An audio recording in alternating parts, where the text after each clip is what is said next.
Okay, I'm back. We do have the cat cam back today, but the angle is not amazing. It's just kind of the top of his head right now. I don't have a long enough cable because Rosie ate through the other one. So this is the longest micro USB cable that I have right now. So I can't actually get to the other side of him to show all of the cuteness, but this is just gonna have to do.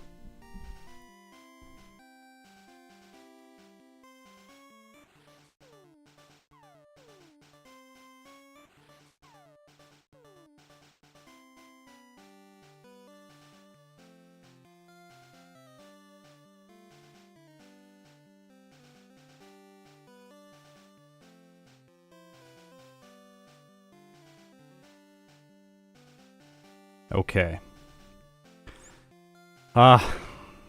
Yesterday the stream did not go very well. I came back after the initial stream to try and finish Clefable because we did get a run that got by both Brock and Misty, and it was okay. It was okay. We had 2 resets to Misty. We're using the bide strategy for her. I do think it's better than using Mega Punch, just slightly, because it's potentially faster against her. But both Brock and Misty are both really inconsistent.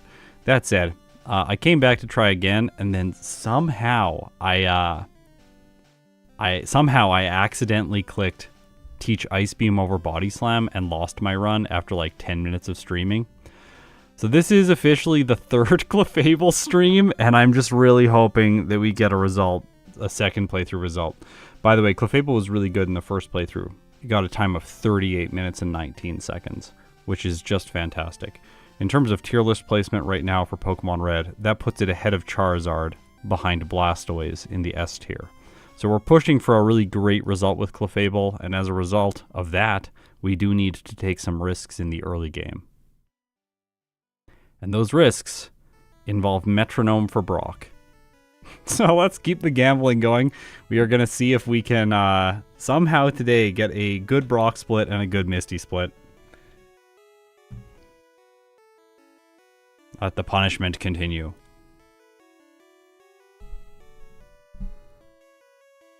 Alright, Clefable.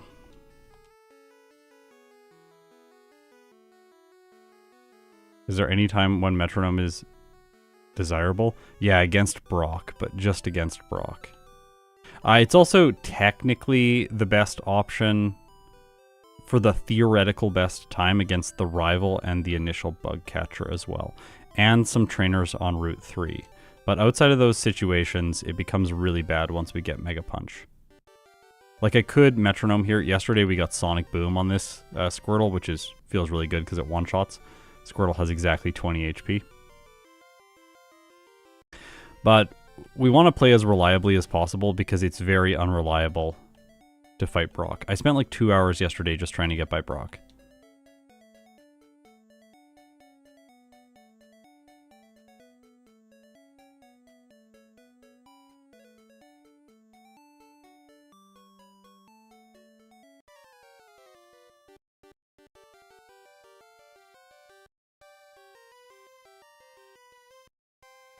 Good luck, thank you.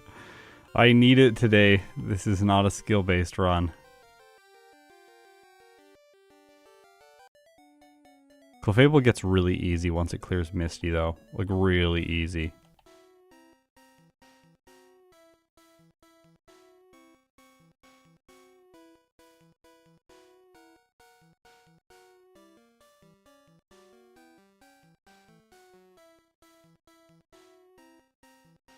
Alright. No poison is good. So I'm going to skip the center and go straight to Brock. And since I'm refreshed, I'm going to play a little bit risky at the beginning here. Slash, alright. Hyper Fang, no. Mirror move. Mirror move I guess is okay. Mirror moved. Defense Curl. Thundershock, definitely not. Mega Drain, well, good, but not good enough. Solar Beam is good enough, so let's get a water move now. Psy Beam, no. Fissure, okay.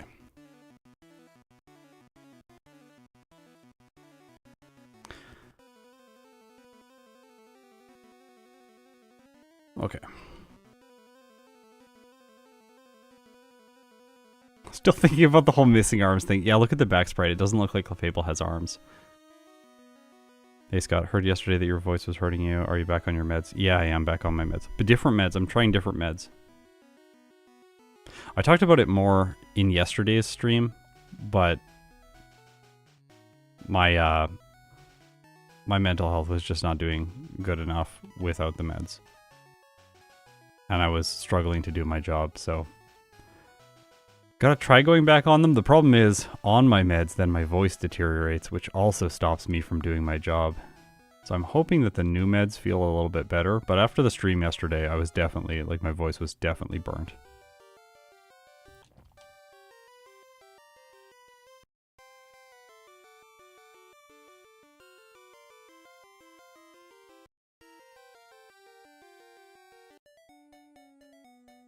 Oh. Not the smoothest route run. Oof. I talked to the sign.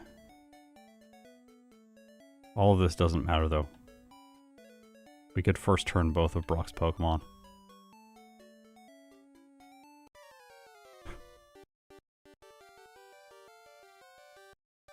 Banning Minimize just cuz is sad? No, it's banning evasion moves. It's not just cuz.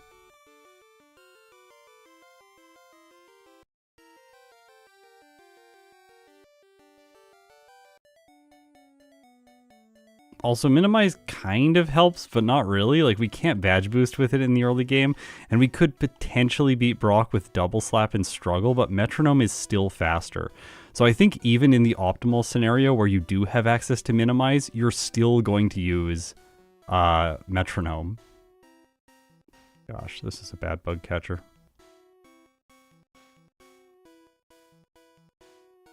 You need 17 health to get from that bug catcher to the center. Yesterday we blacked out on the tile that you talked to Nurse Joy. We had 16 health. That's something I've never had to learn because in yellow that guy can't poison you. Fury attack. No. We need like clamp. Surf. We still haven't got a single surf against Brock or a single pedal dance or a single hydro pump. But we've got multiple of all of these moves that we're seeing right now. Okay, self-destruct. Perfect. We're off to a good start today.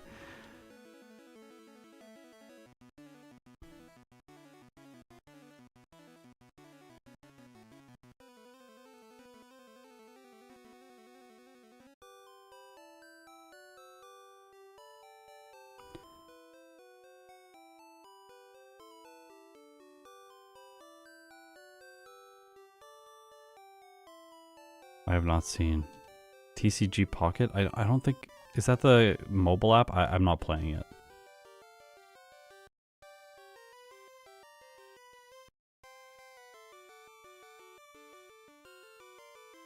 This is technically part 3. I did like a 10-minute part 2 yesterday and failed miserably. Taught Ice Beam in the place of Body Slam.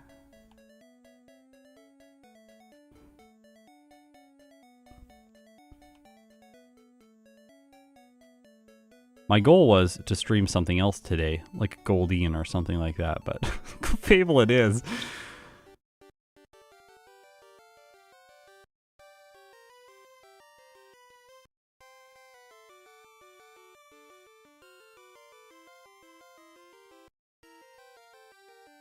I think this is the most RNG dependent early game of any Pokemon in Gen 1. Maybe like Ditto or something, I don't know. I haven't played Ditto, but I assume once it gets to a certain level, it just beats Brock. And what you're going to do with Ditto is just level. But with Clefable, the best thing to do... is just Metronome. Oh, this is annoying. It's a really bad bug catcher. So in order to get to the center, we have to get the potion and waste time. And then we have to heal because we didn't pick up the antidote.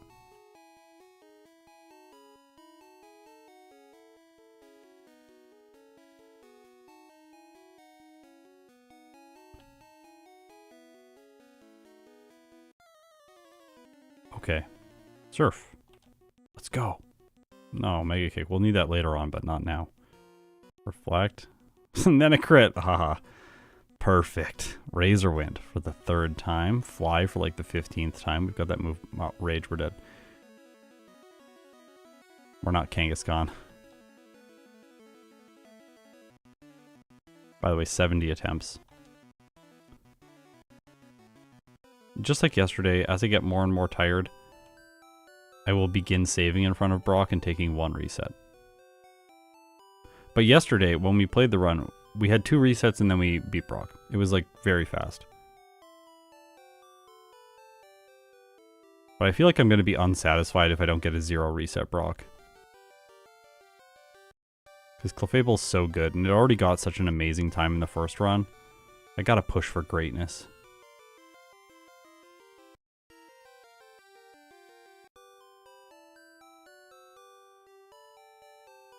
We just need to get like Surf followed by Petal Dance, or Petal Dance on turn 1, or Solar Beam with Hydro Pump. Crab Hammer. Starting off strong with Razor Wind and Fly, yeah. We just got to mix in Whirlwind there and a Sky Attack, and now we'll have all the good flying type moves. I know Razor Wind isn't a flying type move, same as Whirlwind, but they should be. They should be.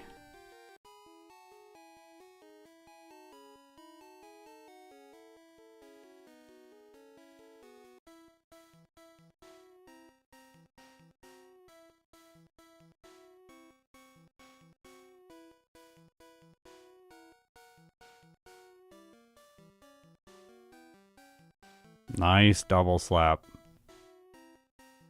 This was a good bug. No poison, high health. Not any misses with double slap.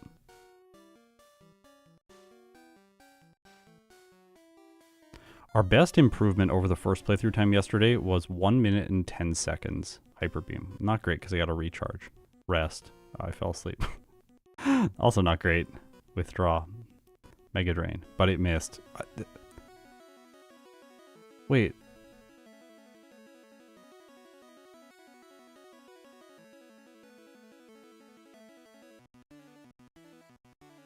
I'm in disbelief.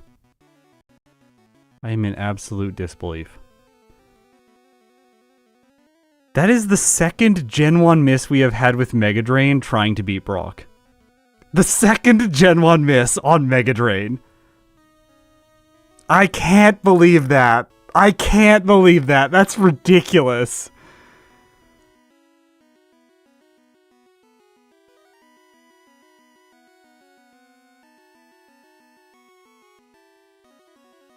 What?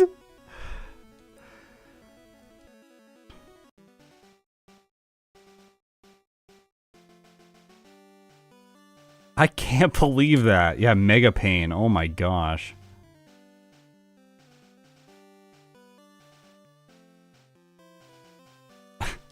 I'm not feeling tilted yet. Not yet. We'll be tilted in like an hour and a half if we still haven't beat Brock.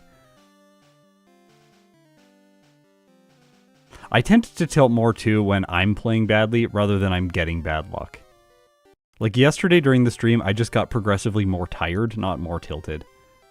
I tilt if I like, okay, here's a good example of when I tilted. I tilted so badly that like it impacted my entire next day. I was playing a run with Steve M Plays and Speedrunner over on their channel where we were doing a backport. I forget which backport it was, and I was in the lead. I was beating Lance in Pokemon Crystal before both of them, and I'm like, oh, I'm about to win. Like, gotta go as fast as possible. Let's do this. It's gonna be great. And then I pressed reset like 3 frames before the save had completed during the league, and I reset before Karen because I don't think I saved for Lance. So I lost 2 trainers of time, and then I lost the race after that. And like that mistake, I was so toxic for the rest of the stream. I just sat there like stewing in my disappointment with myself. And then when I finished the stream, I literally just like came out of the office and went into the bed and fell asleep and didn't talk to my wife. And then the next day I woke up and I was still really frustrated with it. I was just like, oh, I'm seething. I'm so mad that I made this mistake. That was one of the worst tilts I've had doing these solo challenges. So now I wait extra frames after that just to ensure that I never do that again.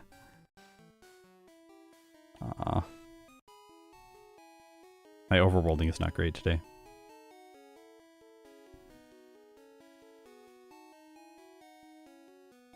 But it doesn't matter that much. Like, I'll waste like 3 seconds there, but then all of the time save or time loss is right here. Like, do we Fury Swipes? Do we transform? Whirlwind. Oh my gosh, we got Razor Wind again. So I'm just going to address it now at the beginning of this stream. But a lot of people are going to say, why don't you just play safer? Why don't you pick up the antidote? Why don't you pick up a potion? Why don't you fight one wild Pokemon, get level 7? Why don't you fight one optional trainer, get level 8? I could do all of those things, but Metronome could also just win. And Clefable is so good that it doesn't really have any other challenges outside of Misty once you beat Brock. So to me, it seems like, again, shoot for greatness. Try and play just the most ridiculously lucky early game, and then get a ridiculously good Brock split, which then will give Clefable a very good time later on. Because if I fought one optional trainer, I would probably be on par with my first playthrough and not save any time in the early game. And I didn't really have that many problems during the remainder of the run yesterday. It was a total of 4 resets. 2 on Brock. I think 1 on Misty and then 1 on Lorelei. So if I play like conservatively in the early game, I'm not going to save that much time over my former pace. We'll get like a 37-minute time, and I don't know. I just want to get like a 36-minute time or something with Clefable.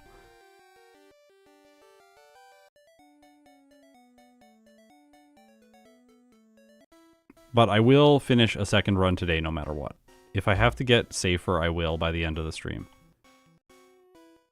But for now, we're going to keep trying to be decisive and risky here in the early game. Zealous Pawn made a comment on my previous stream, which I think is important.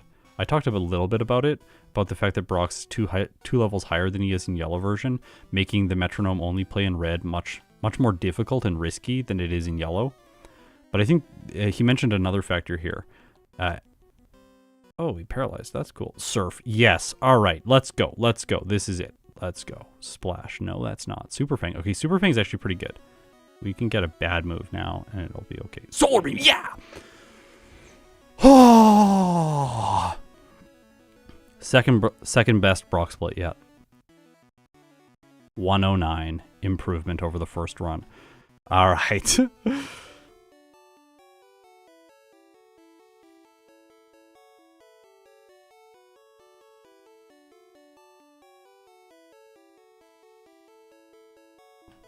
Thanks for subscribing at Tier 1 on Twitch. I really appreciate it. Okay, so we have to be very conservative here on Route 3 now. We have a good Brock. We're going to do 2 heals back to Pewter City. This is the most annoying thing because Double Slap only has 10 PP. Why? It's not a good move. It doesn't make any sense for it to have only 10 PP. But like by the time we've beat this person, we're basically out and we're going to have to Metronome the next guy, which exposes us to the possibility that Clefable will self-destruct or explode. So going back and healing ensures that we have Double Slap for the next 2 trainers, and then we'll go back after the last, reset her position, and heal one more time. This is the slowest part of the run, and probably the most frustrating part of the run, because you could luck through this once again just using Metronome. Like, we could just keep pushing and, like, Metronome every Pokemon, one-shot them all with perfect move selection, but I don't want to do that because, I don't know, it just... That plus Brock plus Misty, there is so much RNG that I'm never going to finish a run. Oh no. Oh no. No! Well, we're dead. You know what happens. Maybe we should potion after that fight.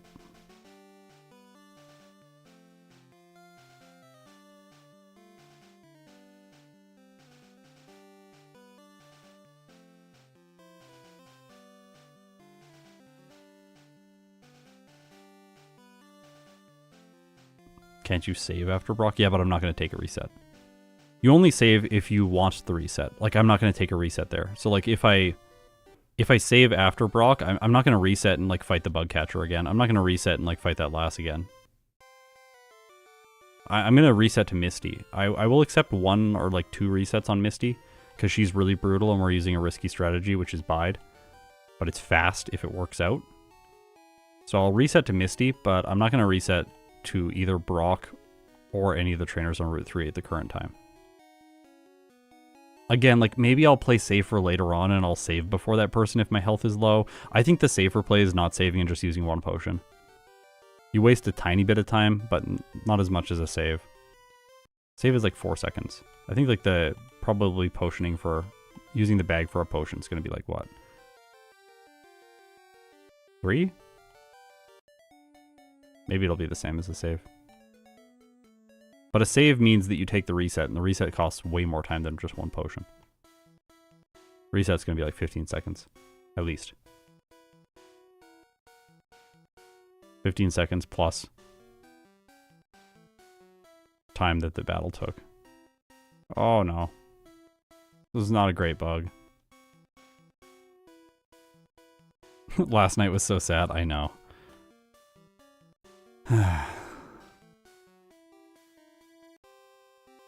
I would have kept trying last night if my voice wasn't feeling so bad, but my voice was not feeling good enough to push.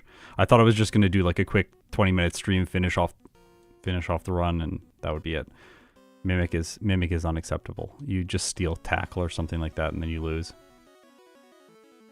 Because Mimic, when Metronome rolls Mimic, then the move that you Mimic goes in the place of Metronome, and you can't use Metronome anymore. Same with Transform. You turn into the Geodude, and then you just lose.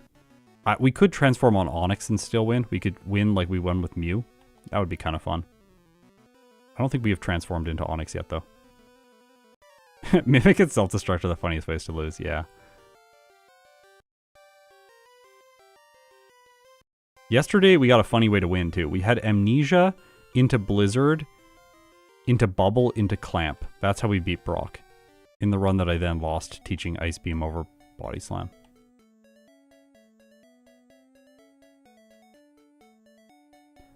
I'm at least going to get really good at my early route navigation. Like, look at this.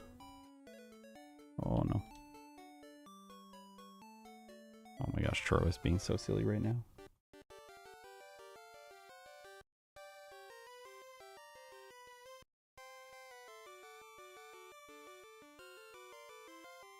Jigglypuff greater than... Well, sure, but like, maybe in the design perspective, but Jigglypuff only starts with Sing.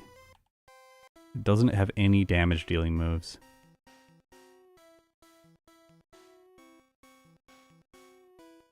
And Wigglytuff, unfortunately, is far worse than Clefable. It does not start with Metronome. It gets Disable instead of Metronome. Ah, poor Wigglytuff. Yeah, Jigglypuff only has Sing. It's hilarious. At least it has the fast growth rate, so it's not too bad. But it has like 25 defense or something. It takes so much damage from Brock's Pokemon. That's a rough run as well. Ah! Turn 1 explosion.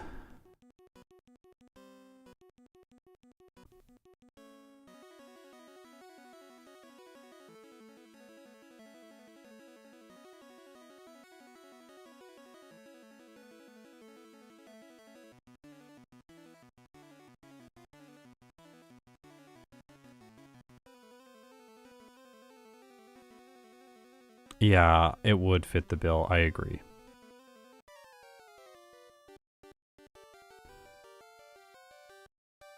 So I'm torn between different ways to approach these challenges. One way to approach the challenges is just play like 2 runs and just like always take the resets, save in front of every major battle.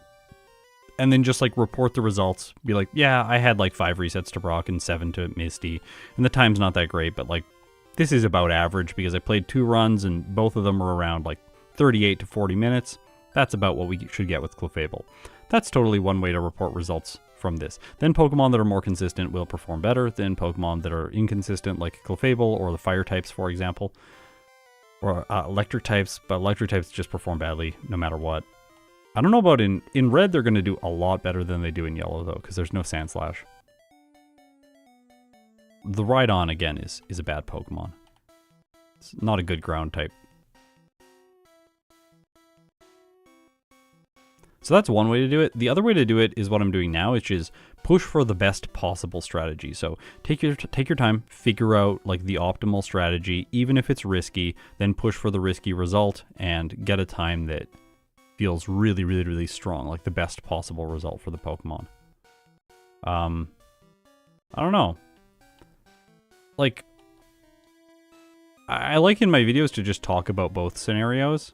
I usually choose one depending on the run. Clefable is like such a fast run that it feels like I should be pushing for the luck. Whereas with other runs, like, I don't know, like a poison type that takes 3 hours or something like that, you're like, well, like I'm going to go for the, oh, Surf, okay. You got 3 Metronomes left for the Onix. Constrict, no. Reflect, no. Sand Attack, no.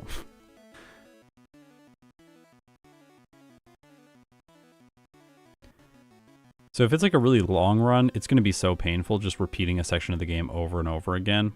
And if, let's say, Blaine is the inconsistent trainer, of course I'm just going to take resets because we're so far into the run that does it make sense to restart over and over again and waste 30 minutes of time getting to Blaine? Like, no, I don't think that really makes sense. That doesn't really feel in the spirit of these challenges. But it takes me 2 minutes to check and see if I get a good Brock with this run. That's not that much of an investment. Now, I know if I do that, like,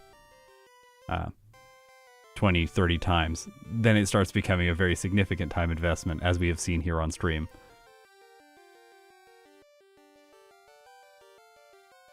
I think rather than saving, I would prefer to take a more, like, rather than saving for Brock, I would probably root in extra trainers and fight him at a higher level.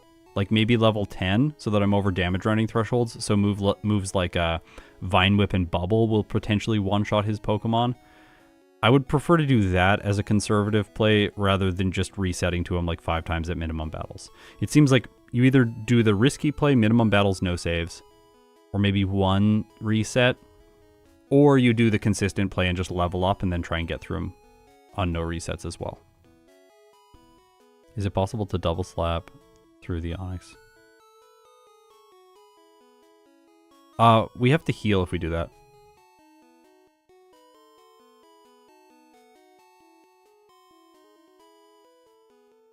If you have a fast Geodude, you still have Metronome left now. Yeah, of course. I'm using Metronome on the Onix. And like we could double slap the Onix and knock it out if we run out of Metronome. But it depends on its health. Also, double slap only has 4 PP left with my current route because I'm not healing in Pewter City. Remember, double slap only has 10 PP. This move is terrible.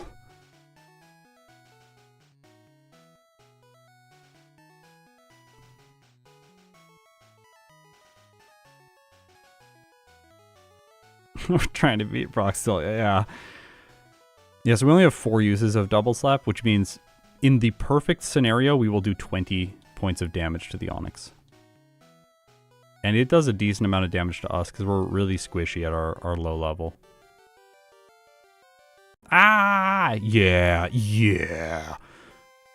Look at that. I don't know what I'm doing here. Wasting time, but we got a cool move against the rival. We still are 4 seconds slower though, because fumbled with my moves. Also, a car alarm is going off. Very annoying.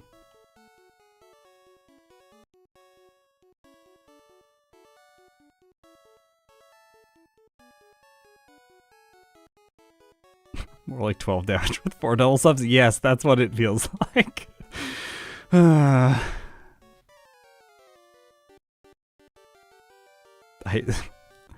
Also, double slap has 85% accuracy, so double slap can just miss. We could do 0 damage with double slap to the Onix.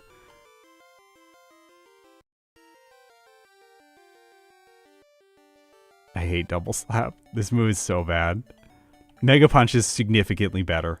If Clefable started with Mega Punch, this run would be much less painful. Because Route 3 would be not a problem. We would still probably Metronome Brock for speed, because it's just the fastest way to defeat him. But Mega Punch would make Route 3 so much faster. Then we get Mega Punch in Mount Moon anyways, so then the routes wouldn't be no different from that point on. So I have 6 double slaps this time because we got luckier. That's a lot of damage. Think about how much we could do to the Onix. What if it just screeches every time? Alright, let's go. Let's go! Headbutt, no. Screech, no. Agility, no. Thunder, definitely not. Sleep powder, well, no.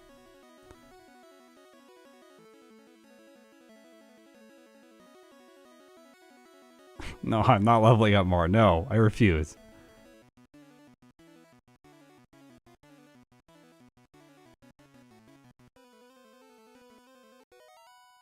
If we take a more conservative early game, we're not going to improve on the results that we had yesterday, because yesterday's run was really tight.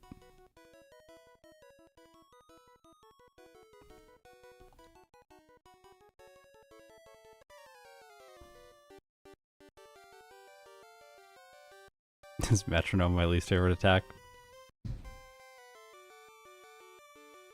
Eh, pretty good rival. Pretty good.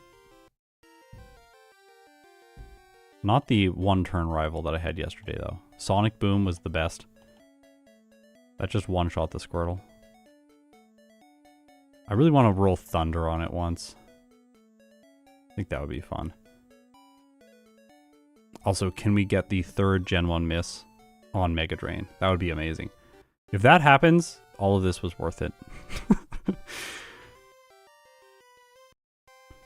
I don't know what my least favorite attack is. Probably still Sand Attack. Getting hit by Sand Attack is awful.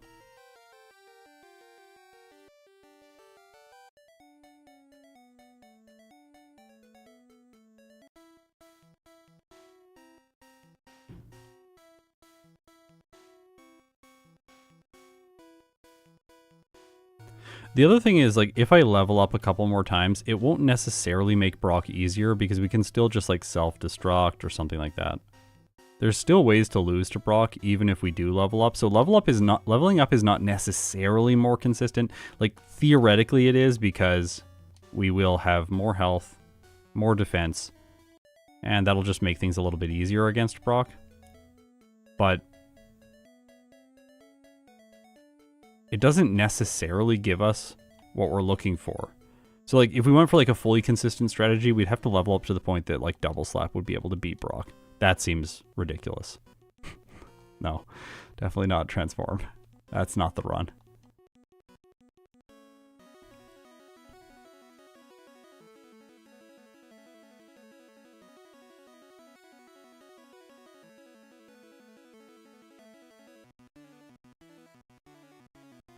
Yeah, this is the third run. Metronome is bad.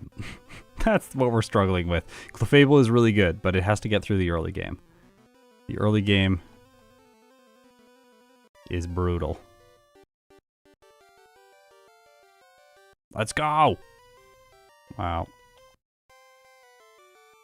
Hey, that's fun, but, like, it doesn't speed things up.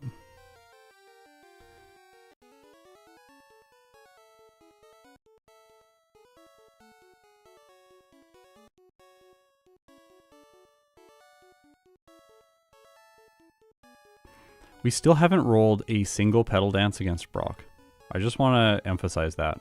We've got two Gen 1 misses with Mega Drain, but not a single Petal Dance.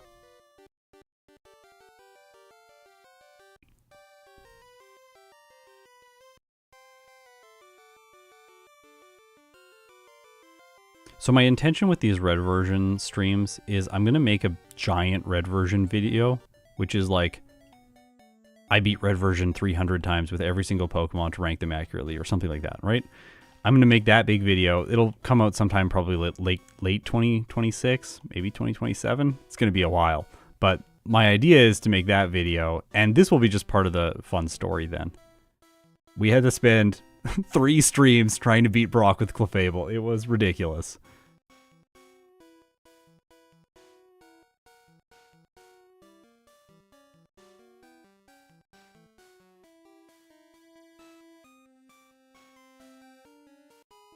Yeah, I got Solar Beam a little bit. I got Solar Beam multiple times on Brock.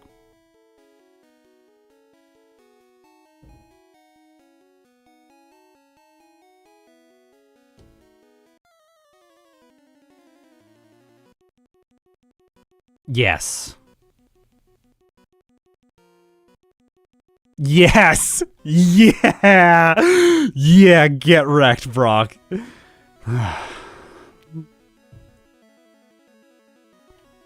Clamp Surf. Gotta love that. I technically didn't need that heal.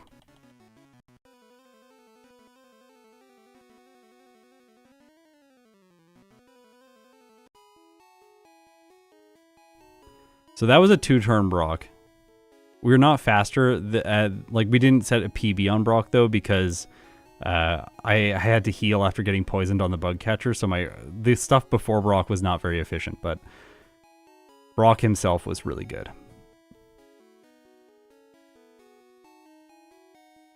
This is why we do this. This is why we do this, because you can get amazing Brocks. If we just fought, like, another trainer, our Brock split would be, like, 30 to 45 seconds slower.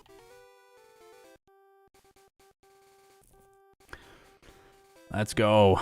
Alright, I don't want to lose to this Nidoran person. I'm going to play safely here. Or I'm going to try to play safely here.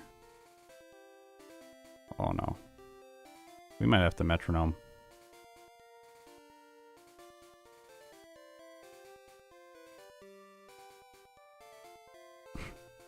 Yeah, Drowsy is the other one we haven't finished yet. Okay, critting that was really good because I don't think we'll have to. Okay, yeah, great.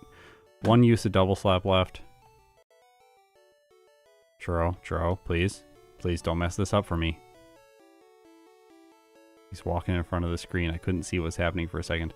I had to play blind. I did it though. We're okay.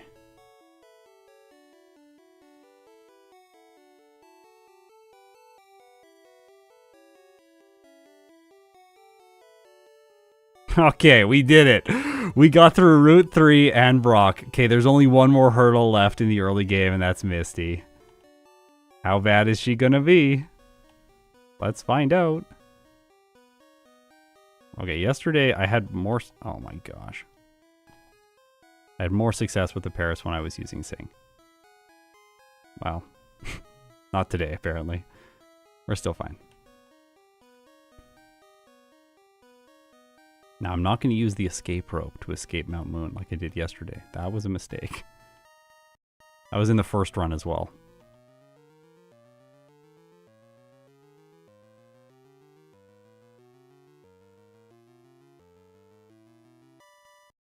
We could pick up Water Gun. We discussed that yesterday, but I don't think it's required.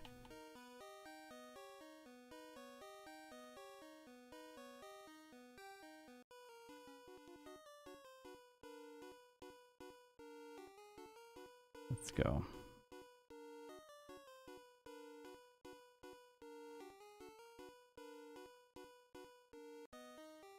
I would like to keep playing, so I'm going to be safe and heal. I would skip that if I didn't have a really... Like if Brock was not as brutal.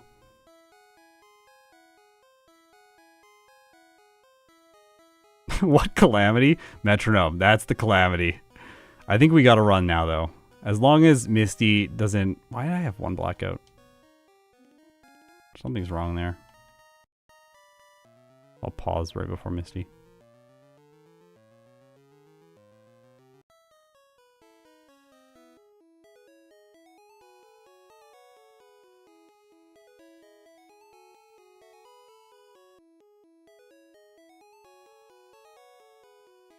How does the game calculate crit rate?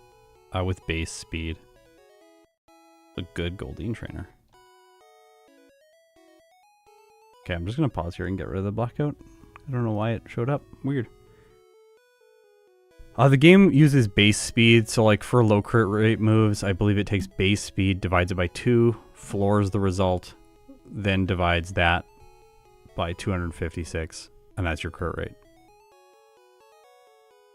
Oh yeah, I gotta teach Bide. I should teach Bide earlier.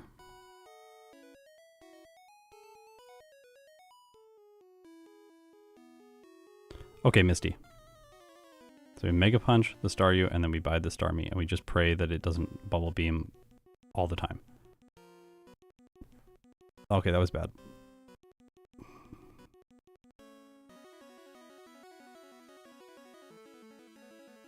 Really what we want is X defend turn 1 from the Starmie. And we also don't want to miss there. Then we want it to Water Gun into our Bides. Not like this.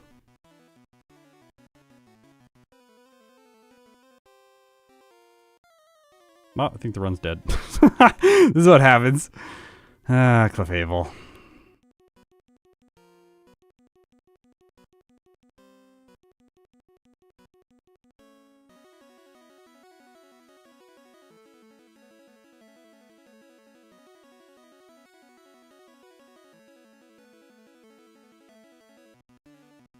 X defend, yes. Boom.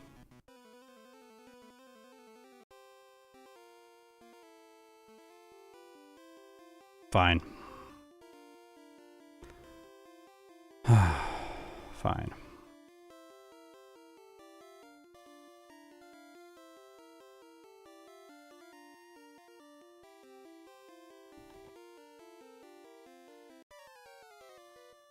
Definitely not ideal, but I'll take it. Like, the rest of the run is so bad. Or the early game. The rest of the early game is so bad. Not great when you're using Mega Punch. I might have to go back to the center because we're going to burn so much PP here just missing. Like, look at this. Yeah, I'm going to go back to the center. I don't want to, but I will.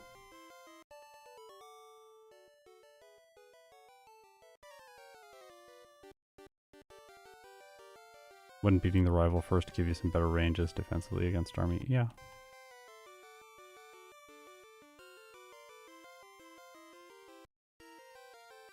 We can look at it after.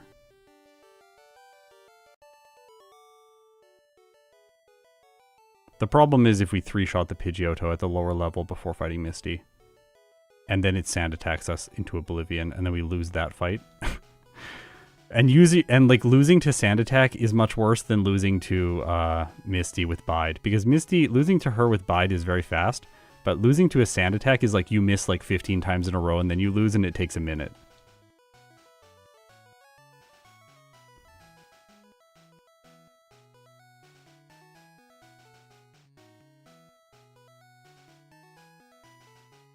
I don't know. That's my fear of that battle. I don't know. Maybe we should fight the rival first. There is a potential world 2 where we just swallow the bullet of Mega Punch being kind of awful, and we just fight the rival and then all of Nugget Bridge and then loop around and fight Misty after, being more consistent at a higher level. I can also see that working out.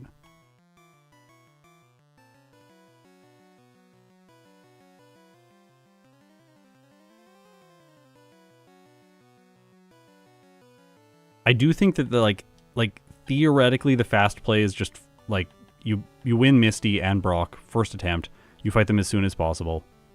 Technically, I guess you could Metronome Misty and not even teach Bide. Just Metronome Brock and Misty and then win like that. And then after that you get Bubble Beam and you can actually start playing the game regularly.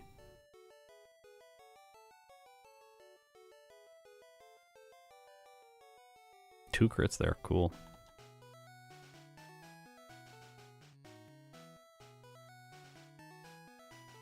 Yeah, you waste very little time fighting the rival first and then backtracking, I agree.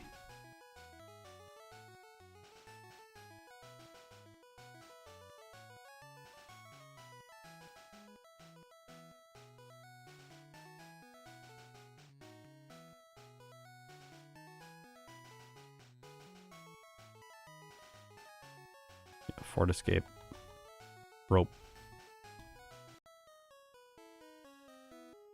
From here on out, though, now that we have Bubble Beam, the run is much easier. We're about to get Body Slam, then we get Thunderbolt, and at that point, once you get Thunderbolt, unless I make a mistake, like teaching Ice Punch in or Ice Beam in the place of Body Slam, you can't really lose. There's some like reset spots, but you have to. I think Clefable has to get quite unlucky to reset.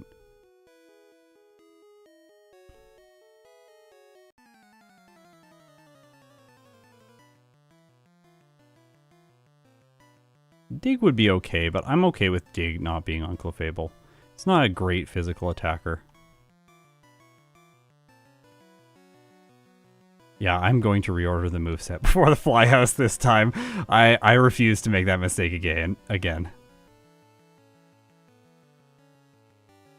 I'm also going to go really slow. Oh. Whoopsies.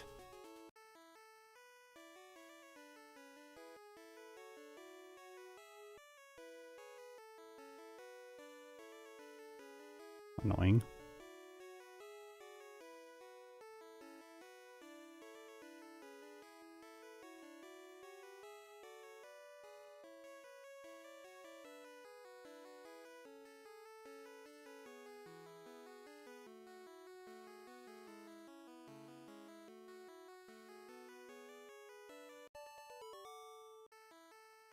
Latios and Emerald, no.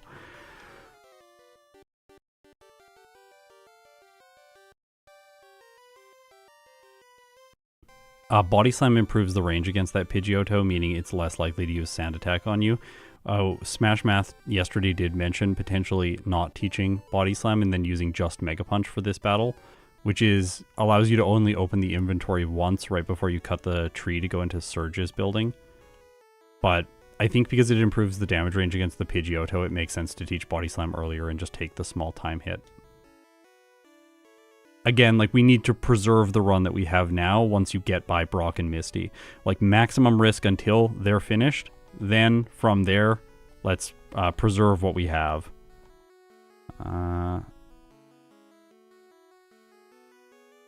Probably taught that in the wrong order again. Yeah, I did.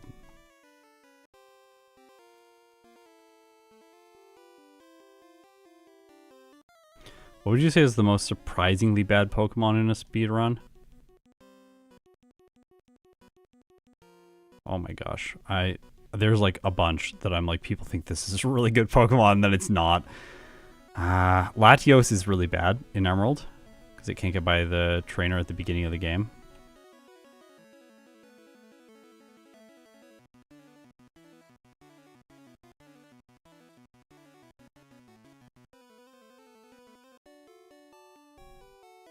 Yeah, Dragonite's not very good.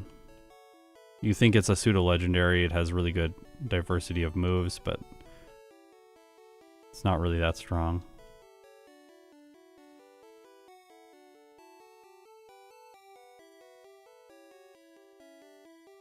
Oh yeah, Alakazam. Alakazam in yellow. Alakazam in yellow. That's my answer. 100% Alakazam in yellow. 100%. Gyarados as well, but Alakazam even more so. Alakazam is terrible in yellow. You got a 33-minute and 2-second time in red. But in yellow, it starts with teleport and kinesis and no confusion. Oh, Honchkrow is definitely one of the Pokemon that surprised me. It's really good in this format. Ambipom is also really good in this format.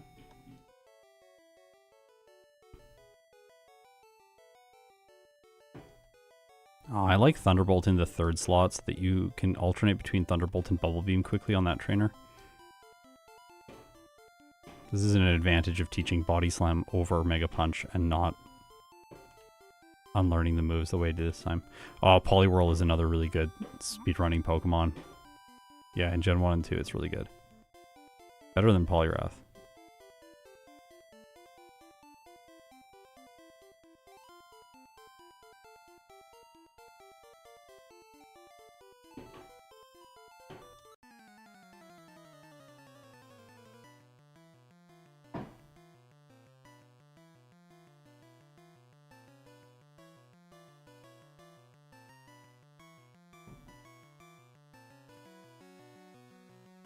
I go through that area so slow. I need to try and push myself to speed that up.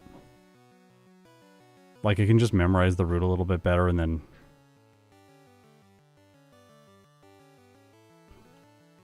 not try and be so restrained and get the motion absolutely perfect.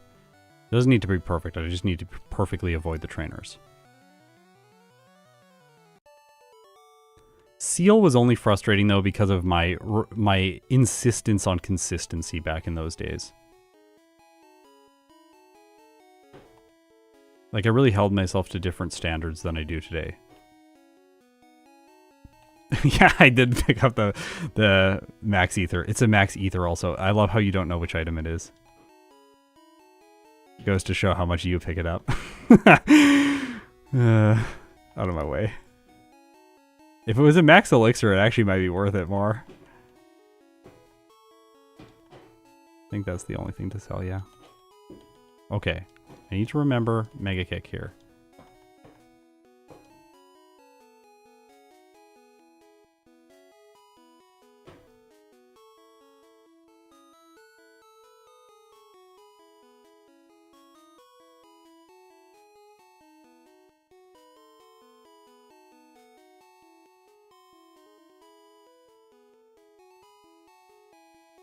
That's different. Well...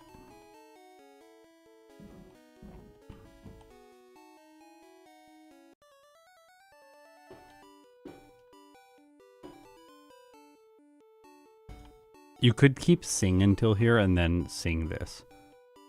That's one potential thing. One reason to maybe hold on to it. Like, Dodo is not that hard to catch, though. Oh, we got a blackout there, too. I have to look at that logic. Something is incrementing the blackouts when it shouldn't be. Be very careful.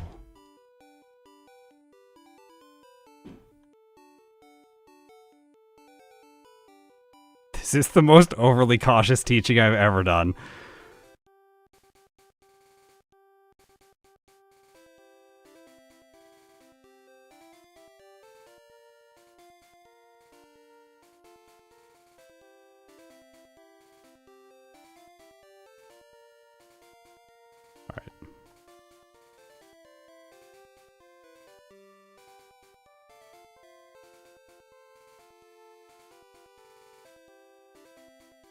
Don't know why the blackouts are incrementing incorrectly. I'll have to figure that out later.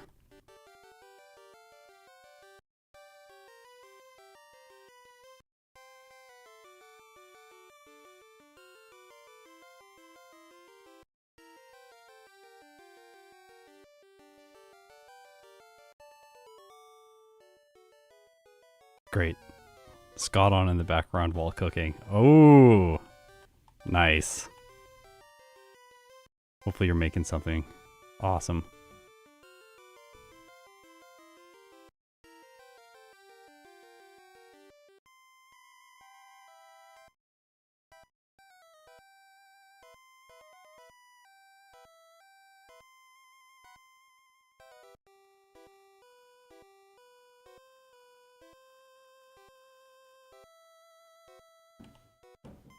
Oh yeah, we did another race really recently. We just finished up Mew race, so I'm going to be making that video soon.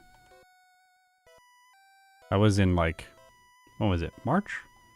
We did that race? I don't know if I'm going to do another one. It's every time I do one, I'm like, I think this is the last one. They're really exhausting. Both as a player, but also as a creator.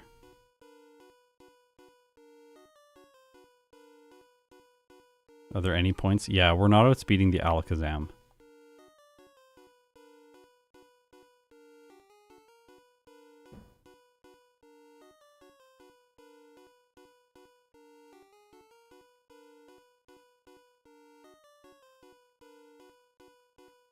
Significantly.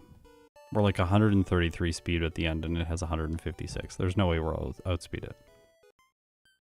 We have to do like 2 badge boosts on Rhydon to outspeed, I think. I'm gonna fight Misty first. Or sorry, whoa. I'm gonna fight Erica first. Not Misty.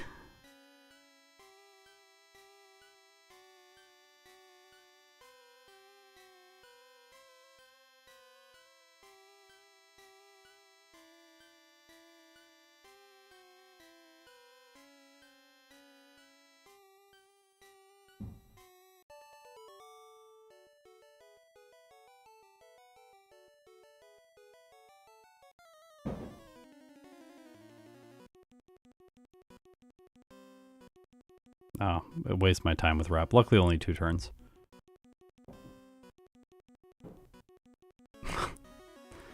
That's annoying. Uh-oh. Uh-oh. Oh my gosh. This was the closest Erica I could have possibly had. She's allowed to use Petal Dance, apparently. Clefable isn't. Clefable's banned.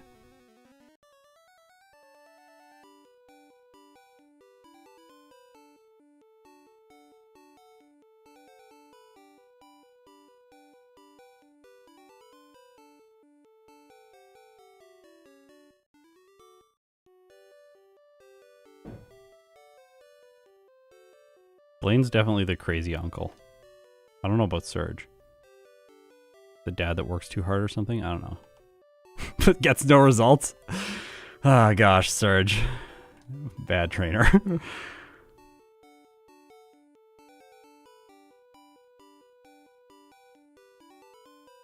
This guy and the 2 optional battles in the SSN. That's it.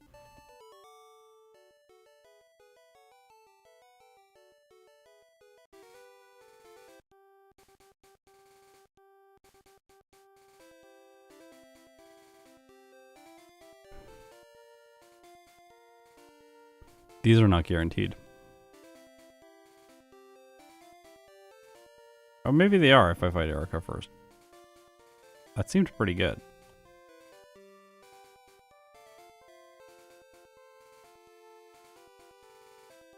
How was Brock today? It was better than yesterday. We did like clamp surf in this run, I think it was.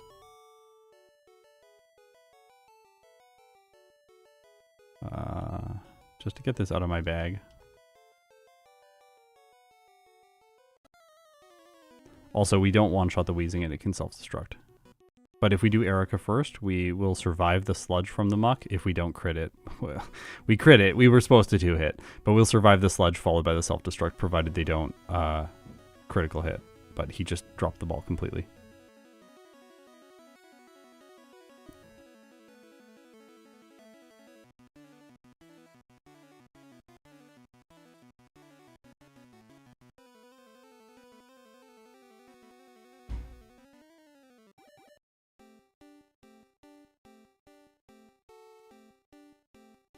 Oh wait, we do need this. We talked about this the other day.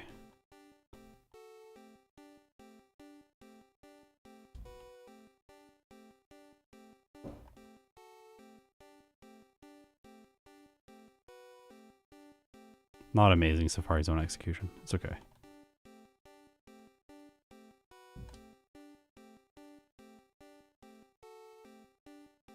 What am I doing?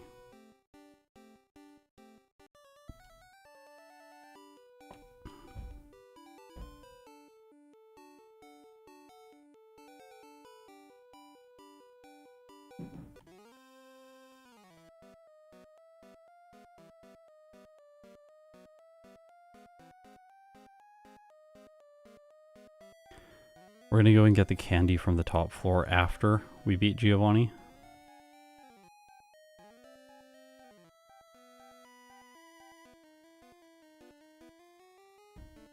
Five candies there.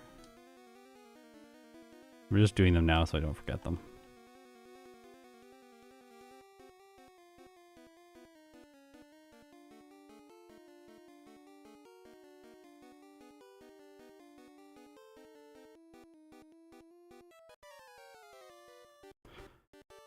Okay, rival.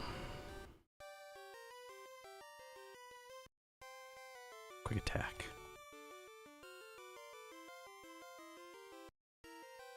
We speed tie the Alakazam, or we should have. We didn't. I missed a Carbos somewhere. I think it's because I had it rooted in for one extra Carbos at the top of the tower, like this location. But I'm not actually going to get that because I'm going to get the Machoke candy after. It doesn't really matter.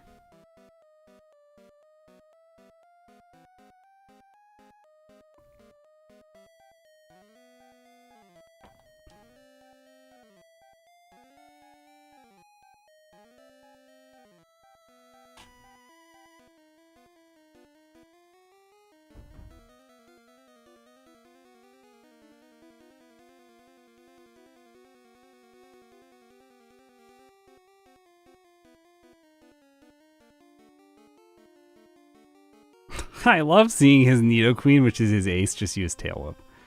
It feels so silly.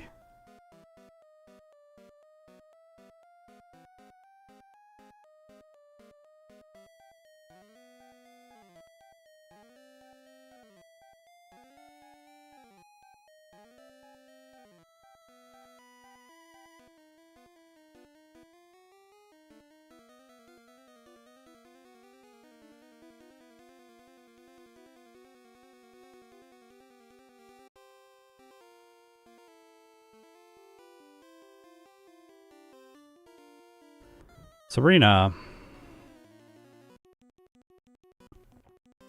So doing the candies before the rival makes this fight better. Aww. We have a chance to one-shot the Alakazam if it doesn't reflect, but it's like 66% or something. It's pretty good. Oh, oops.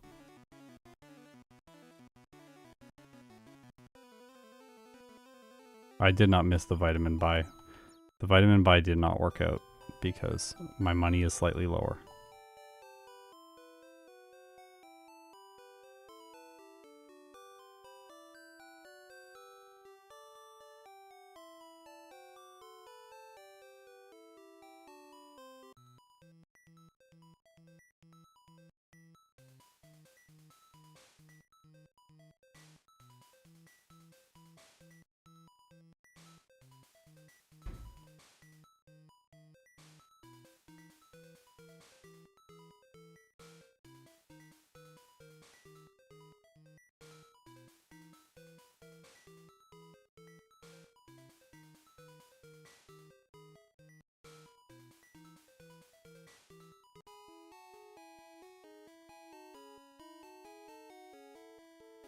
Yeah, it was $700 off or $600 off for the vitamin buy.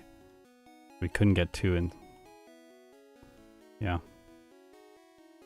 The reason the money was different was because we used Bide. Last time we sold Bide. That's a small thing, but...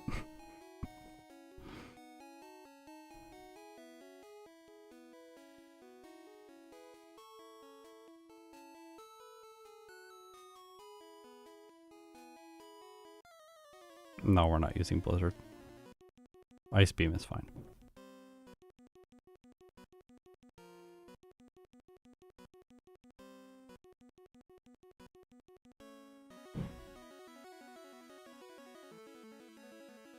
Good job, Blaine. Good job.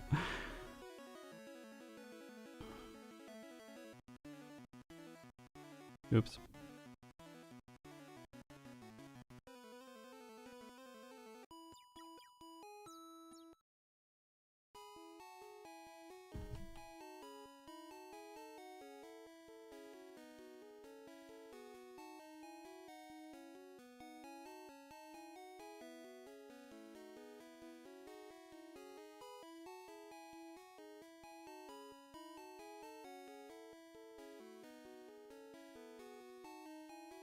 Level 50 changes damage ranges significantly against Giovanni. Sorry, I have to pause right now. Come here. Come here. No, no. No, no. No, no, no. Come on. Sorry, we had... Cat potentially gonna come in and ruin everything.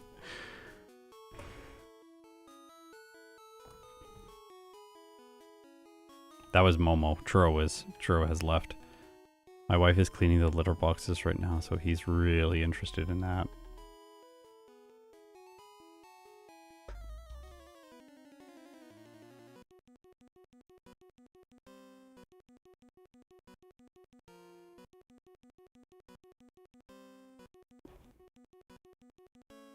Yeah, Momo like Peach, yes. Oh my gosh, I didn't get either of those damage ranges? Ah... They're both quite favorable.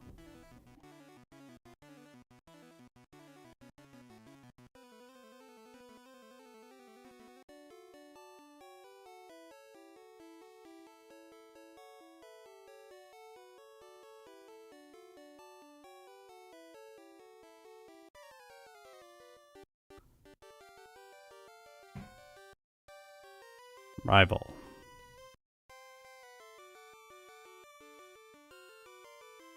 Time to beat is 38 minutes and 19 seconds. I forgot to teach Mega Kick. That's annoying. Well, we got the paralysis. Okay. Good. And a crit.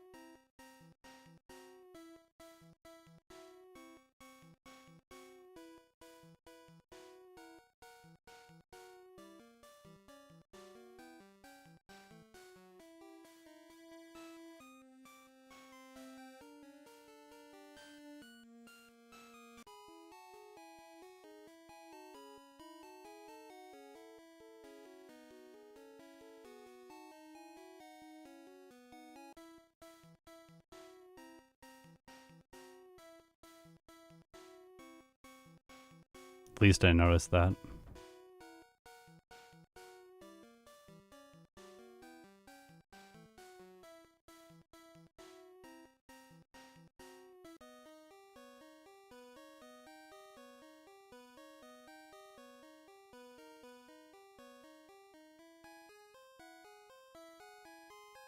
These boulders are not good. Not good boulders. I didn't talk about the boulders last time. We were focused on something else. I don't like these boulders. Red boulders, not good. We already know that, though. The brown boulders, also trash. Teal boulders, pretty good. Purple boulders, still S-tier boulders. Those boulders make me feel things.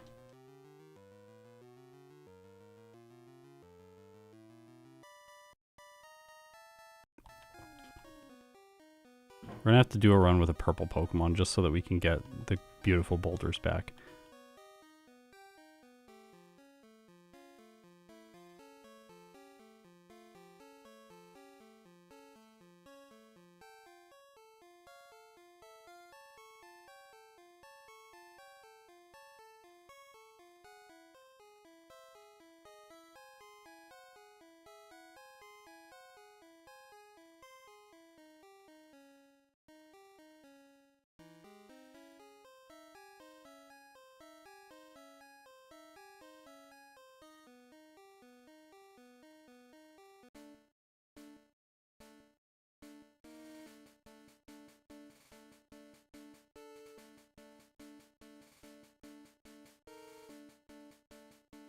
Where are you?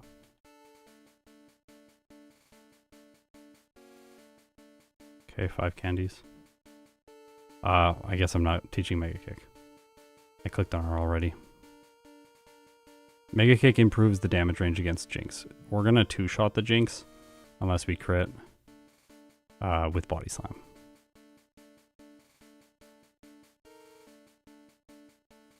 Well, we got a Super Potion, so it didn't matter anyways.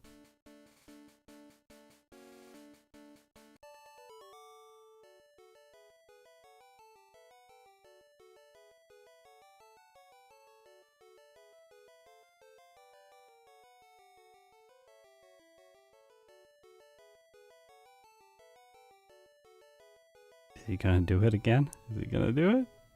No. We're good.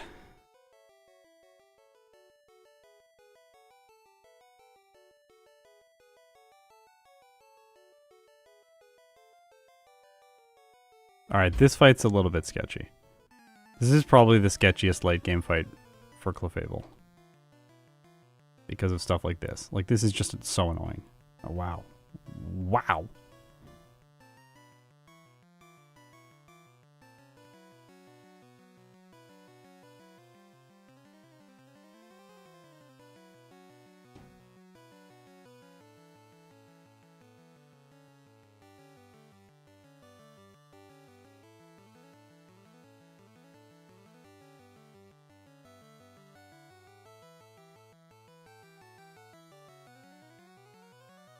This is one fight where I wish I could have a higher level without ruining everything else, but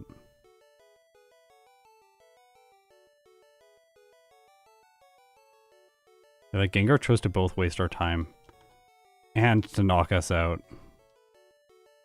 Did all the bad things.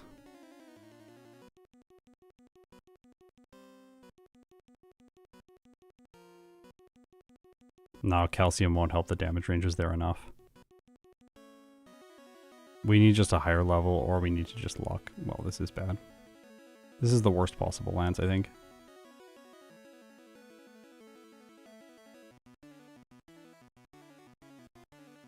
Well.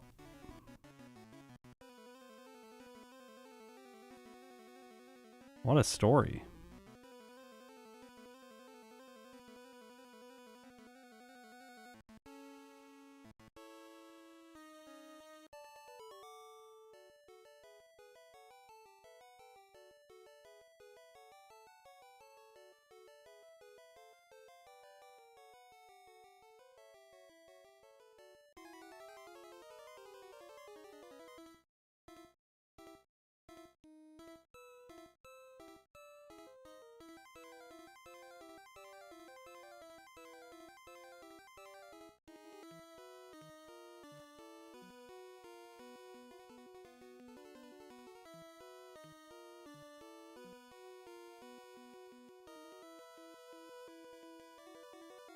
Can we freeze? Can we freeze, please? Oh no. Oh no. Okay. We might survive. Oh, yes.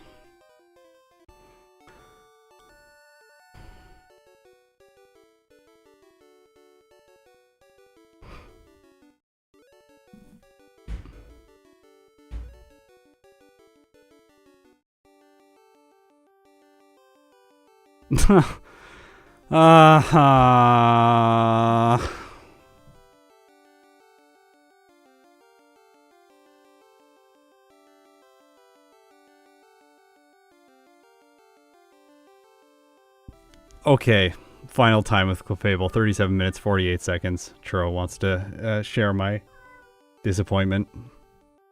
594 bonks, 5 resets, level 64. Game time, 2 hours, 24 minutes. This is not, like this is not a bad time. I do think that this is a fair result for Clefable in the tier list. Maybe this is an overly optimistic result as well, because Brock and Misty are brutal. I think we're going to go back and look a little bit at the Rival 2 stuff, just because I want to talk about those damage ranges and see if there is a way to make that slightly more consistent, because if there is, then like we might as well do that. Iron out the early game a little bit, but there are still risks, and I think we ran into both of them here.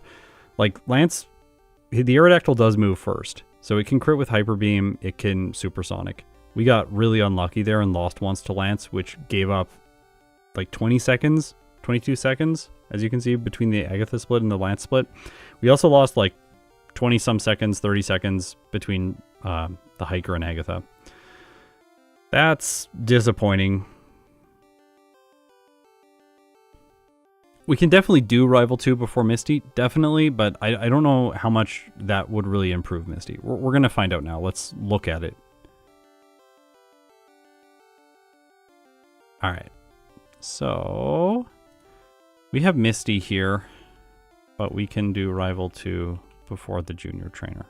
Actually, let's just quickly look at Rival 2's damage ranges right here. So 73% chance to 2-shot using Mega Kick, or Mega Punch, oh my gosh. Then one hit, and then 75%. So like mid-70s for both the Pidgeotto and the Squirtle, and guarantees for the Abra and the Rattata, provided accuracy comes through. Remember, the Pidgeotto has Sand Attack. We speed tie it also when we fight Misty first, but we will not speed tie the Pidgeotto. We will underspeed the Pidgeotto if we fight Rival 2 first. These are the damage ranges, so a 68.9% chance to 3-shot. Oh my gosh. That is aggressively different.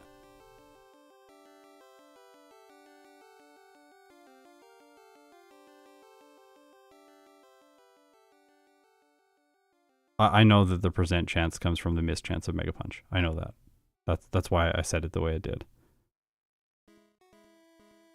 I said guarantee with Mega Punch, unless we miss. That's why it's 85%. Oh, someone else is probably commenting on that, I guess. But yeah, like this is, I know that this is why. It's because it's down because, but like, look at how bad this gets when we fight the Rival first. 16% chance to 2-shot. Not even a really good chance to 3-shot with Mega Punch. 3-shot on the Squirtle, but these two are still guarantees. It's like, that's not great. If we fight the Hiker, maybe this will improve. Not enough. It improves the Squirtle, but it doesn't improve the Pidgeotto.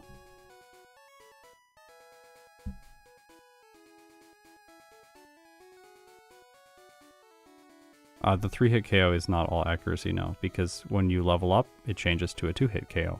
See? 2-hit KO. Now, 3-hit KO. Because the damage range, the low part of the damage range, is under 50% damage. So there's a chance it survives on small amount of health if we fight him at level 16. But if we fight after Misty, we're over damage running threshold at level 18, 2 levels higher. So the damage range dramatically changes, with the lowest damage roll on Mega Punch being 53%. Yeah, but like, no, you're... The minimum, sure, like 43%, but like there is also damage rolls between 43% and 53%, so like 45%. Though that will still not 3-shot, so... This is bad. 3-hit, 73%. That's like really not good. So it really changes from a 3-hit to a 2-hit if we fight him after Misty.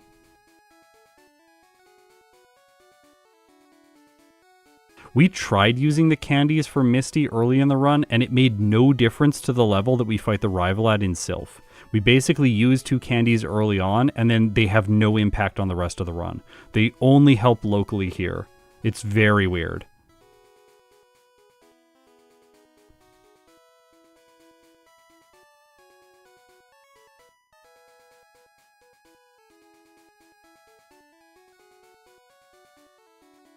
I put in the... This is with extra training for water gun. If we take out the hiker, it doesn't really impact it that much. Like here, if you look at this damage range, I guess it actually doesn't impact that damage range. Yeah.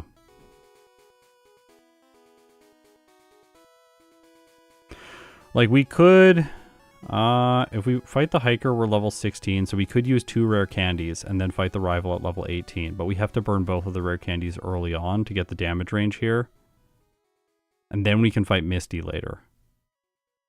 I don't know. That all seems like really bad. We're making a lot of compromises just to not fight Misty. This is what this seems like to me, what it's coming down to. It's like, there are obviously ways that we can make the Clefable early game much more consistent. Let's talk about all the ways we can make the Clefable run more consistent. Number 1, we can just fight more trainers in the early game and go into Brock at like level 10 or 13 because we're fast growth rate. It's not going to take that long. We can just do like level 10 or 12 or something, have more health, have more defense. It's going to be better for Metronome rolls. Even if we roll like a physical move with Metronome, we'll do decent damage and maybe finish him with double slap. That'll improve consistency a lot. Doing the early training for Brock would make us a higher level for this rival. We might not even need to pick up Water Gun in Mount Moon. Then we can just fight him first, fight all of Nugget Bridge. We could pick up Seismic Toss, but I personally don't think that Seismic Toss will be required. I'm just going to put the rival before Misty so we have that experience, and then I'm going to move this down underneath all the trainers from Nugget Bridge so we can see damage ranges for Mega Punch. Like 69... 68, 69, nice, percent chance to 3-hit with Mega Punch on Starmie. This is at level 22 now. So that's 6 levels higher. Also, Bubble Beam only does between 21 and 26% damage, which is much less. And this damage range is, I think this damage range is good enough that we don't have to fight an extra optional trainer and get Seismic Toss. But if we wanted to be as consistent as possible, we can just fight the extra trainer, probably pick up Water Gun because he has rock types. And then we just fight the extra trainer, get Seismic Toss, 3-shot Misty, Starmie, and it's really consistent. So like that's like one end of the spectrum, but I think, like, look at the time that I got this time. This was with like a fairly unlucky Misty because I had 3 resets, and I did have the 2 resets later on. But like, Clefable still could do the consistent early game and then get to Agatha and Lance and also have resets. I don't think the consistent Brock and the consistent Misty leveling up more, I know, I am 100% sure that that is going to waste more time than 1 minute. Like, the extra hiker is going to waste 20 seconds because he has 4 Pokemon. The extra hiker in Mount Moon is going to waste 10 seconds optimistically. That's 30 seconds. Then picking up Water Gun is going to waste another 10 seconds. That's 40 seconds. Training on the, let's say we fight 1 trainer in Viridian Forest. That's going to be another 10 seconds. That's 50 seconds right there.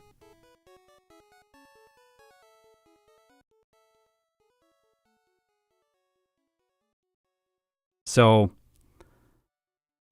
I think that, like, and that's, although all of those are optimistic projections. I'm not like, we could take more time than that to do those things. I think that, like, a run like this and the more consistent run are going to be roughly even. And I think that we sacrifice all of the, like, roughly even in a bad playthrough of this route. And I think that we sacrifice all of the upside potential to, like, beat Brock first attempt with Metronome and then beat Misty first attempt with Bide, which can happen during this route. If we had done that, Misty would be like 30 seconds faster, 45 seconds faster, and then this whole run just, like, we shave a minute off of it by the end if we get a lucky Agatha and Lance.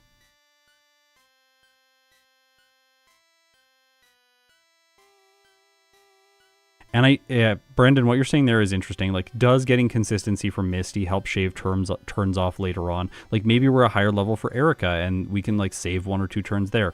I think the answer is no, because Clefable's moveset gets so good after it reaches the SSN. It starts one-hitting everything. Like, let's just take a quick example of that, which is Rival 3. Like, if we were, let's say we're like 3 levels higher. Like, it's the same number of turns in this battle, with potentially we save 1 turn if we get unlucky with the previous route using Body Slam. 3 levels higher for Surge, or still same damage ranges here. It's still going to be a 4-turn battle. Just because Body Slam, Bubble Beam, Thunderbolt, then Ice Beam, Psychic, all of those moves come in such quick succession for Clefable, and they're all so good. And Clefable's special attack is high enough with the fast growth rate that it's just one-shotting pretty much everything. Some cases where that's not happening is Erica and Koga, but those come late enough into the run that I think the extra training in the early game will be like negligible. Will be maybe 1 level higher, so it'll be like a 10% higher chance to one-shot stuff instead of really dramatically changing the battle. Sorry, I'm not showing the router. Look at me go. Damage ranges against the rival. This is level 25. This is level 28. This converts from 86% to 100%. That's it. Only change. And the damage ranges against Surge do not change. This is 29. 4 hits. This is 26. 4 hits.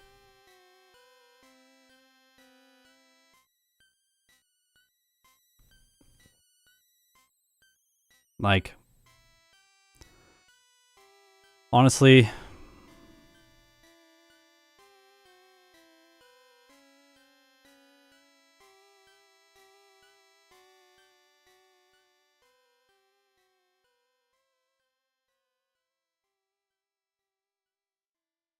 we could do like a kind of middle of the road play where we fight a few extra trainers just to make Misty slightly better. Like, let's just reorder this to what it was before.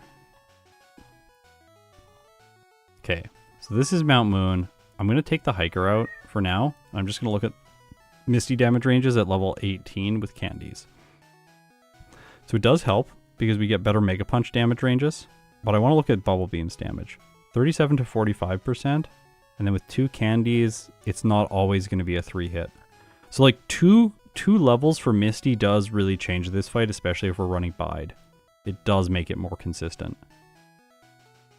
And with how inconsistent Brock is, like getting the 2 extra levels for Misty, I think if okay, let's talk about a different format, because like I have one format right here.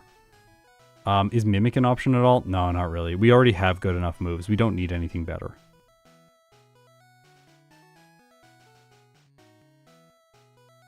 Like, I could have taught Mega Punch, which was my original plan, to one-shot stuff like the Alakazam, but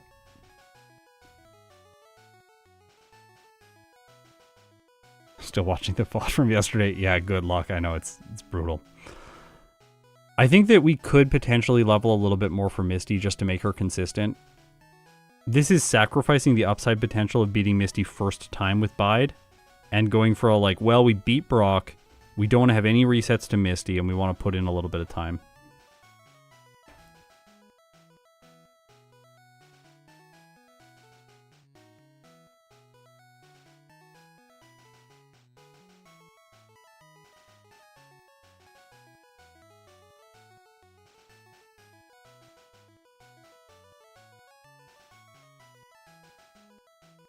Like, I wonder about fighting.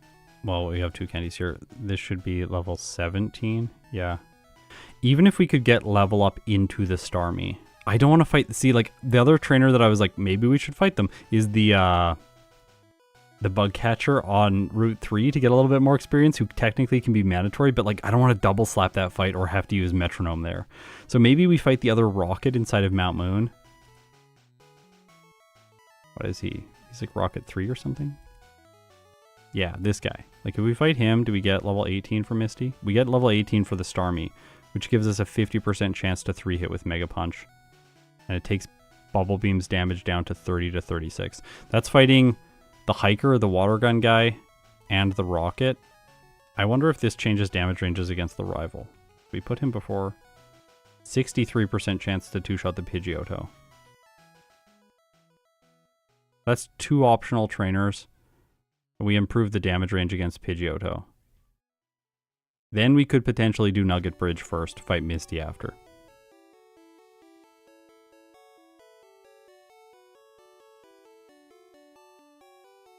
I'm not going to do another run with Clefable. This is our final result for Pokemon Red. I think this is I personally believe that this is the best possible route to get the, or I think that this is the route, not best possible, because like, what's your criteria for best?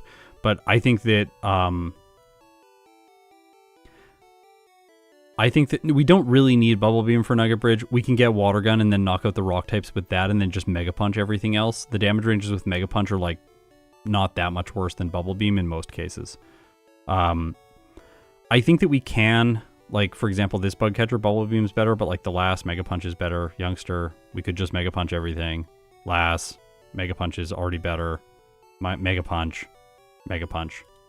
Here, we want to have Water Gun for the Geodude. Mega Punch, Mega Punch. Mega Punch, Mega Punch. Mega Punch, Mega Punch, Mega Punch. So we could just Mega Punch everything. It's annoying. I don't like that move. We might have to go back to the center. That would be awful.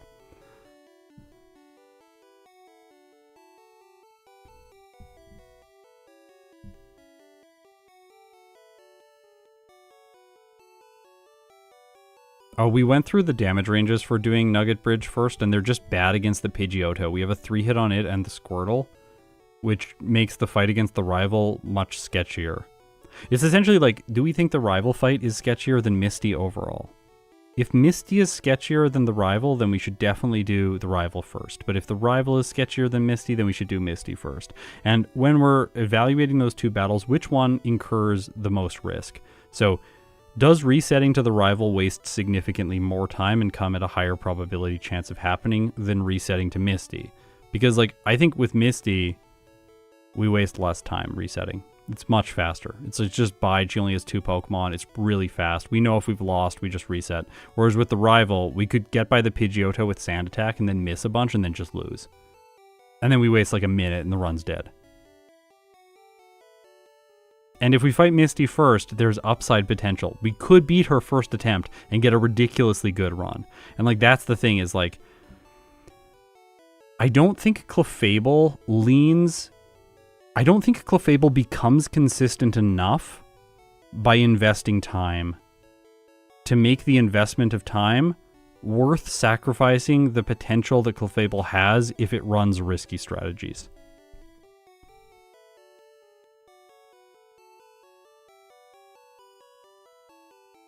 This is a really interesting run.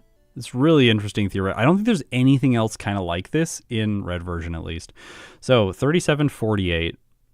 Well, we didn't beat Machamp. We also did not beat Blastoise. Hilariously, Clefable's result does not change. The first playthrough and the second playthrough both fit in between Blastoise and Charizard's second playthrough result.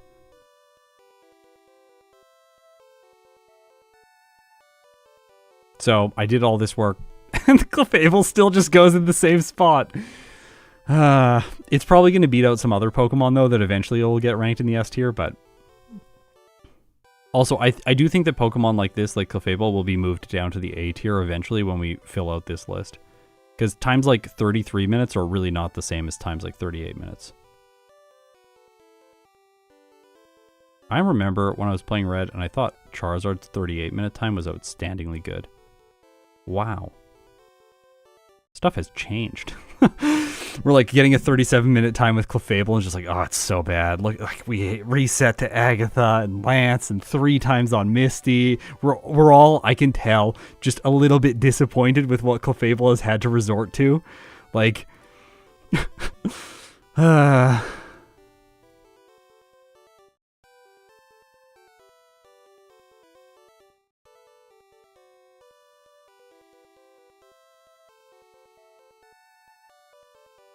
darn.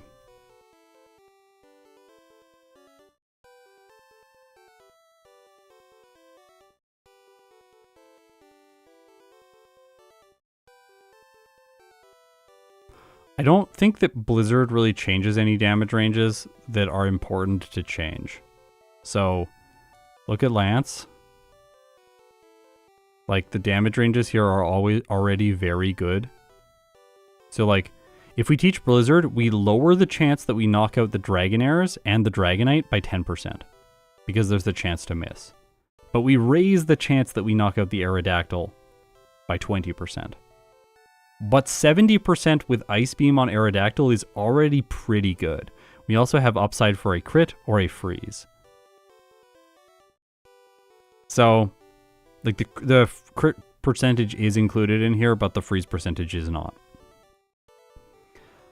So, Blizzard, in my opinion, does not really improve the battle against Lance.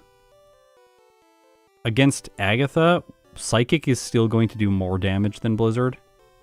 And we just have unfortunate ranges here unless we level more. Right? Like, but like, look at how much we have to level.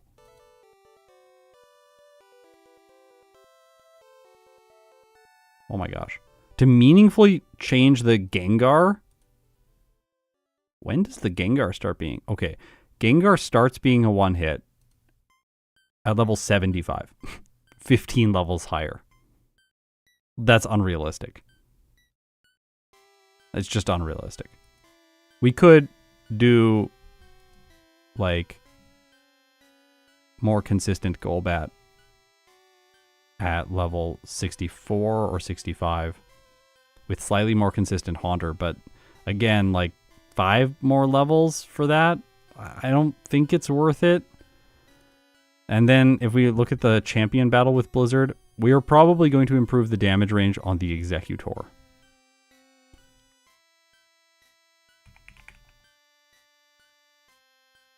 I'm going to put it in the place of Psychic just so we can compare it to Ice Beam and Mega Punch. Okay, so Blizzard on the Executor, 82.2% chance it's a 2-shot. So, like, it's better than Mega Kick, and it's better than Ice Beam. And I guess it's better against the Pidgeot at the beginning of the battle, which is not really a scary Pokemon for us anyway.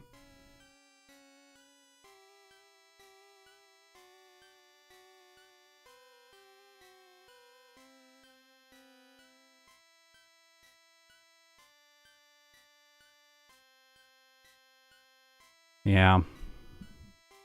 I don't think Blizzard helps the route. Like, Clefable is so good with Body Slam, Psychic, Thunderbolt, and Ice Beam. It is so good. So good. This run is the ultimate Whiplash run. Completely RNG based and absolutely awful in the early game, forcing you to make a lot of hard choices. There is, I would say, marginal consistency gains to leveling up. Marginal. And like, that doesn't really incentivize leveling up, as you've seen from these streams. So then instead, you just have to resort to the most luck-based plays to squeeze through. And then as soon as Clefable makes it through, it's like, yeah, I've got it. Like, I didn't need the extra levels. I'm actually great. We're just going to crush everything from here, unless we get really unlucky against Agatha and Lance. You could get unlucky against the champion, too. Let's say he crits with Arcanine with Takedown or something, and then crits with Hydro Pump, or he hits a good Hydro Pump when you're at low health. Like, there is the possibility to lose here on the champion, but I think it's not that high. His team is quite bad in red, and they do a lot of really awful things, like Arcanine going for Roar, Executor going for Barrage, Blastoise using Withdraw, or just missing Hydro Pump. Like, it could bite, it could miss Blizzard. There's so much that could happen that would be in Clefable's favor.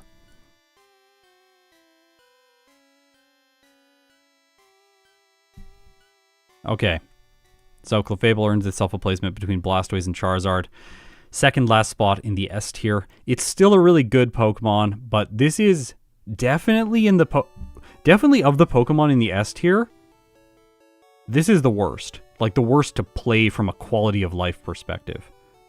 I think when I release this video too, I will also reorder the list subjectively based on quality of life preferences. And like, we're going to have Paris and Onyx below Zubat and Pidgey for sure. And we're going to have Clefable somewhere down there as well. This was not a fun run. I would prefer to play Rattata or Mankey over playing a Clefable run. I'll play Gengar in October. It's a ghost, of course. You gotta save it for Halloween. Alright, that's it for this one. That's it for Clefable. Hopefully you had fun with this journey of 3 streams. We finally got a second run. Not the results that I was hoping for this cute little Pokemon, but it's, you know, it's still a good result. It's an S tier performance. Under 40 minutes. I was supposed to stream something else today, but I don't have time. I don't think, to squeeze in a whole other stream with Clefable taking this much time. So thanks for hanging out. I will try and stream again sometime soon. If not, again on like Sunday or something like that, I will definitely be back next Thursday and Friday to do more streams. I'm going to try and do at least one red stream, but maybe we'll do something else like an emerald stream or a crystal stream or something like that.